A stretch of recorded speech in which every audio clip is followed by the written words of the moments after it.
আজকে চট্টগ্রামের ইতিহাস তোলা হয় সূর্য সেন দিয়ে, বলা হয় এটা সূর্য সেনের ঘাঁটি। তার অনেক আগে সত্যেন সেন তার বিখ্যাত গ্রন্থ মহাবিদ্রোহ এবং মিখাইল এডওয়ার্ডসের লেখা ব্যাটল অব দ্য ইন্ডিয়ান্স এ বইয়ের ভেতরে তারা লিখেছেন 1857 সালের 18ই নভেম্বর এই প্যারেড ময়দান, এ ময়দানের নাম কি?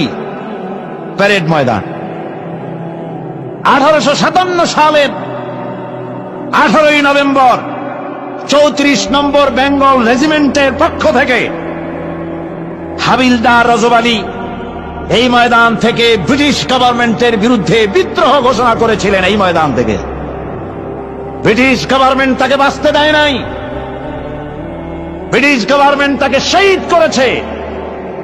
আজকে হীনমন্যতার কারণে সূর্য সেনকে হাইলাইট করা হয়েছে আর শহীদ রজব আলীর নাম পর্যন্ত মুছে ফেলা হয়েছে।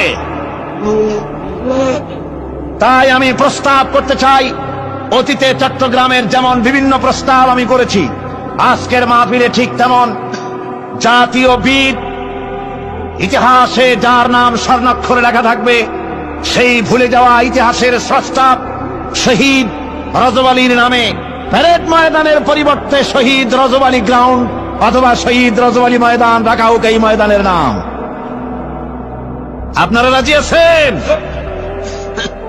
যে জাতি তার ইতিহাস ভুলে যায়, সে জাতি তাদের নিজের অস্তিত্বকে রক্ষা করতে পারে না। এই চট্টগ্রামের সন্তান হাবিলদার রজব আলীর নাম কেউ বলে না, ইতিহাস থেকে নাই করে দিয়েছে। আপনারা তার নাম শুনেছেন? সিপাহী বিপ্লবে যদি দুইটা নাম থাকে, এর একটা মঙ্গল পান্ডে আর একটা হাবিলদার রজব আলী, ইতিহাস পড়িও না, নতুন করে তৈরিও করি না, পাবলিকেশনও বানাই না, শুধু রাস্তা কাঁপাই দিলে হবে না ভাই। হাবিলদার রজব আলী এই ব্রিটিশদের বিরুদ্ধে পার্বত্য অঞ্চলে যুদ্ধ করতে করতে পার্বত্য চট্টগ্রামের ঘোড়া নিয়ে ঢুকে গেছে।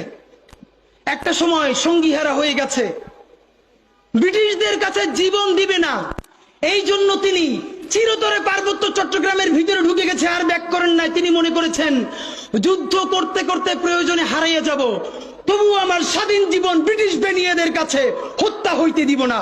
সেই হাবিলদার রজব আলীর সন্তান এই বীর চট্টলা।